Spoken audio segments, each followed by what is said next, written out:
सरोजनी नगर बाजार सिर्फ खरीदारी के लिए नहीं, यह बाजार रोजगार भी देता है। हजारों परिवार का जो है वो पेट पालता है यह बाजार। और ये बाजार के वो लोग हैं जो आज सड़कों पे उतरे हैं। अगल बगल में आप देख रहे हैं चारों तरफ एनबीसीसी का प्रोजेक्ट चल रहा है। और आखिर वजह क्या है जो अपनी दुकानों को छोड़कर, दिन भर की रोजगार को छोड़ करके आज इसके दफ्तर के बाहर खड़े हैं। लगभग आधे दिन का सांकेतिक हड़ताल इन दुकानदारों ने क्यों किया, ये जानते हैं। सर, आज आप लोग एनबीसीसी दफ्तर के बाहर खड़े हैं, वजह क्या है? वजह यह है कि जी एनबीसीसी ने हमारी मार्केट में आने के लिए 21 रास्ते थे। पहले इन्होंने 18 रास्ते बंद करे, फिर आज सुबह जो है इन्होंने एक फर्स्ट क्रॉस रोड जो हमारी मार्केट में ऑटो दुकानदारों की गाड़ी जो माल लेके वाहन आते हैं उनकी एंट्री थी, आज उसको भी इन्होंने बंद कर दिया है। और सच पूछिए तो हमारे सांस लेने की जो वो सड़क थी ना, उसको भी इन्होंने बंद कर दिया। हमें पता है कि हमारी दुकानों में कितना नुकसान होगा, कितनी प्रॉब्लम होएगी। एनबीसीसी पहले तो हम ये सोच रहे थे कि ये मकान सरकारी उसका हैगा, गवर्नमेंट का प्रोजेक्ट हैगा, पर ये धीरे धीरे अभी ये डाउनटाउन बनाया इन्होंने, कोई नोएडा की प्राइवेट कंपनी है उसको सारा बेच दिया। पहले जो 33,000 रुपये यहाँ पे स्क्वायर फीट के हिसाब से मिल रहा था, उसने 1 लाख कुछ हिसाब से स्क्वायर फीट के हिसाब से बेच रहा है। इसी हिसाब से जो मकान बन रहे हैं यहाँ पे 16,000 मकान सुन रहे हैं, उनको भी ये प्राइवेट कंपनियों को देने हैं। गवर्नमेंट की आड़ में ये गवर्नमेंट को बदनाम करना चाह रहे हैं। एनबीसीसी की क्या पॉलिसी है ये समझ से बाहर रहेगा।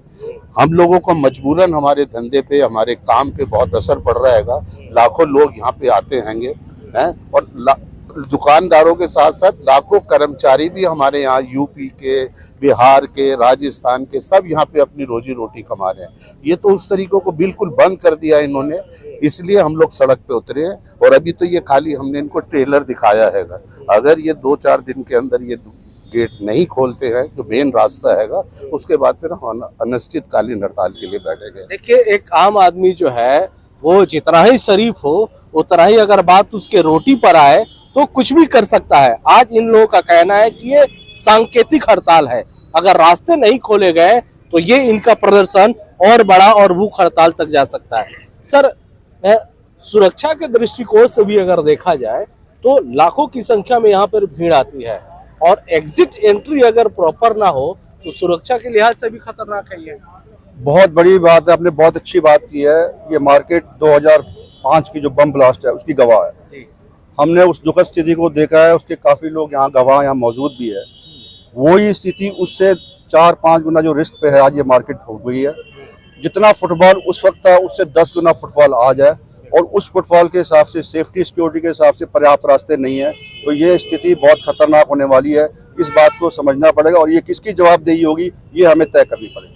बिल्कुल। तो देखिए, अपनी सभी समस्याओं को लेकर के ये लोग लगातार सवाल उठाते रहे। सर, ये सब जो आप लोगों के सामने ये समस्याएं हैं, ये आज है या फिर आपके जो नेता लोग हैं, सांसद हो गए, विधायक हो गए, जो भी लोग हैं, क्या उन लोगों के पास भी गए थे इन समस्याओं को लेकर? आप लोग इस समस्याओं को लेकर हम तकरीबन सभी के पास गए हैं। अभी पीछे कुछ दिन पहले डीएम साहब, एसडीएम साहब खुद आके इंस्पेक्शन करके गए थे, और उनको भी हमने ये रोड जो बंद होने दिखाई गई थी हमने दिखाई थी। डीसीपी साहब खुद पर्सनली हमने उनसे मिले थे, और उन्होंने एसएचओ और एसीपी को बिठा के ये बात करी थी कि traffic circulation plan Sarojini Nagar market का बनना चाहिए। ये एक ऐसी रोड है जो पूरे के पूरे सिस्टम को चरमरा जाएगी। पूरा जो ट्रैफिक सर्कुलेशन प्लान है हमारा खत्म हो जाएगा। हमारी मार्केट में जो मेन एंट्री आने जाने वाली है उसके ऊपर असर पड़ेगा। एक तरफ जो मेन रोड थी पहले मेट्रो ने छोटी कर दी, और दूसरी तरफ ये जो मेन रोड है ये एनबीसीसी ने बंद कर दी। जब संख्या बढ़ती है, मकानों की संख्या बढ़ती है, लोग बढ़ते हैं, तो सड़कें चौड़ी की जाती हैं। इधर एनबीसीसी का कौन सा स्मार्ट प्रोजेक्ट आ रहा है, हमारी समझ से बाहर है। ये इस तरह से एक तो सड़कें बंद कर रहे हैं, और जो बंद कर रहे हैं वो तो बंद कर रहे हैं, जो खोलना चाह रहे हैं उनको चौड़ा करना चाहिए, उनको चौड़ा नहीं करना चाह रहे। तो हमारे लिए तो कोई विकल्प नहीं रह गया। हम सांसद जी से मिल लिए, हम एमएलए साहब से भी मिल लिए, हम सबसे मिल लिए, लेकिन रिजल्ट कुछ नहीं है। सब कहते हैं जी अब इलेक्शन आ रहा है, कोई कुछ कह रहा है, तो हम हार के, हमारे पास कोई चारा नहीं रह रहा कि हम सड़कों पे उतरें, और कोई विकल्प नहीं बचा कि हम उसका क्या करें। हमारे कोई सुनने वाला नहीं है। डीएम से लेकर, एसडीएम से लेकर, डीसीपी साहब से लेकर सबके दरवाजे हमने खड़खड़ा दिए, एमएलए साहब को खड़का दिया, हमने सबको खड़का दिया, लेकिन कोई सुनने राजी नहीं है। तो अल्टीमेटली हमारे पास सिर्फ एक ही विकल्प बाकी था कि हम एक शांतिपूर्वक जो प्रदर्शन करें और अथॉरिटीज को बताएं कि हमारी भी सुनी जाए। हमें सिर्फ न्याय चाहिए। हम कोई अपने नहीं लड़ रहे हैं, हम मार्केट के लिए लड़ रहे हैं, कस्टमर जो आ रहे हैं उनकी फैसिलिटीज के लिए लड़ रहे हैं, आने वाले जो हमारी जनरेशन है उनके लिए लड़ रहे हैं कि आने वाले टाइम के अंदर हम मार्केट में समाज को कुछ ऐसा देके जाएं कि लोग कहें कि हाँ कुछ हुआ है। इस तरह से बंद करके कोई भी माहौल सही नहीं होता। बिल्कुल, देखिए ये व्यापारी लोग हैं, ये दरअसल न सिर्फ अपनी रोजी रोटी चलाते हैं, कई रोजगार भी देते हैं ये लोग। और दुनिया भर से, मैं ये कहूँगा दुनिया भर से लोग यहाँ पे आते हैं, खरीदारी कर रहे हैं और काफी प्रसिद्ध है ये मार्केट, ये पूरी दिल्ली में। सर क्या कहेंगे, जब इस तरह से जो चीजें बंद हो रही हैं तो मार्केट की जो एग्जिट एंट्री है इसकी वजह से आप लोगों के रोजगार पे भी असर पड़ेगा? बहुत ज्यादा असर पड़ेगा, बहुत ज्यादा। रास्ते अगर सारे बंद हो जाएंगे, कस्टमर कहाँ से आएगा? फैसिलिटी तो खत्म हो गई। अब जैसे हमारे प्रमोद जी ने बताया, ये जो गेट है मेट्रो वाला, आधी जगह इन्होंने मेट्रो वालों ने ले ली। उसके बाद अगर मैं कुछ बोलूंगा तो अच्छा नहीं लगेगा। चलिए, कई बातें हैं। सर आप लोग के हाथ में एक पेपर है, शायद वो सर्कुलर है जो आप लोग एनबीसीसी के दफ्तर पे है, क्या लिखा है इसमें और क्या आप लोग मैसेज? देखिए, हमने इसमें जो लगातार मेरी जो इनके जो अधिकारी है उनसे मीटिंग हो रही थी, मैंने उनसे सिर्फ यही रिक्वेस्ट की थी कि जो ये सड़क आप बंद कर रहे हैं, ये सिर्फ एक 100 मीटर का पैच है और इसका हमने उनको ऑल्टरनेटिव भी दिया है। ये नहीं कि सॉल्यूशन दिया है, हम एक सड़क जो हमारी रिटेन सड़क है, हम उस सड़क को भी देने को तैयार है। हम कह रहे हैं ये वाली सड़क आप मत बंद कीजिए, क्योंकि पास में देखा है जितने भी इमरजेंसी व्हीकल्स हैं, जितना चौड़ा रोड है, एक ही चौड़ा रोड है जहां से emergency vehicle, fire tender, ambulance उसी रोड से आती है। हमने उनसे बार बार, ये 100 मीटर का पेच है, इसमें एनबीसीसी को कुछ नहीं पड़ेगा। ये जरूर है कि उनका थोड़ा खर्चा बढ़ जाएगा, थोड़ा टाइम बढ़ जाएगा, लेकिन इतने बड़े मार्केट को बचाने के लिए ये कुछ भी नहीं।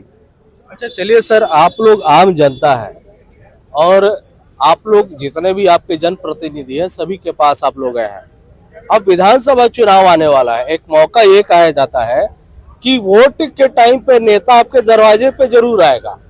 क्या मुद्दा हो सकता है अगर जो वोट के समय अगर जनता? नहीं, कल हमारे सारे दुकानदारों के साथ जो आपस में बातचीत हो रही थी वो इसीलिए हो रही थी कि भाई अभी चुनाव आ रहा हैगा, तो ऐसे टाइम पे तो कम से कम हम लोगों की सुनी जाए। जो नेता लोग सुने जा रहे हैं, सुन रहे हैं, बड़े बड़े लोग यहाँ पे इलेक्शन लड़ने विधायक का आ रहे हैंगे। और दिल्ली का सबसे वीवीआईपी विधानसभा है ये नई दिल्ली। वीवी, क्योंकि केजरीवाल साहब यहाँ से लड़े, शीला दीक्षित जी यहाँ से लड़ी है, तो जितने बड़े बड़े नेता, और एमपी की बात करें तो अटल बिहारी वाजपेयी जी भी यहाँ से लड़े, आडवाणी जी भी यहाँ से लड़े, बहुत लोग बड़े बड़े जो है वो कैबिनेट में मिनिस्टर्स भी बने।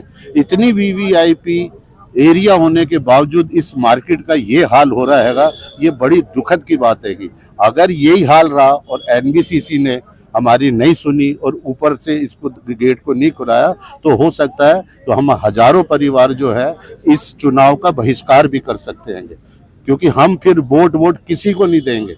अभी तक तो ठीक है भाई, जिसकी सरकार रहेगा यहाँ पे मानते हैं, हमारे बहुत सारे साथी हैं जो उनके लिए काम भी करते हैंगे, और जो भी जिस भी पार्टी का आता है उसका इस मार्केट में मान सम्मान होता है।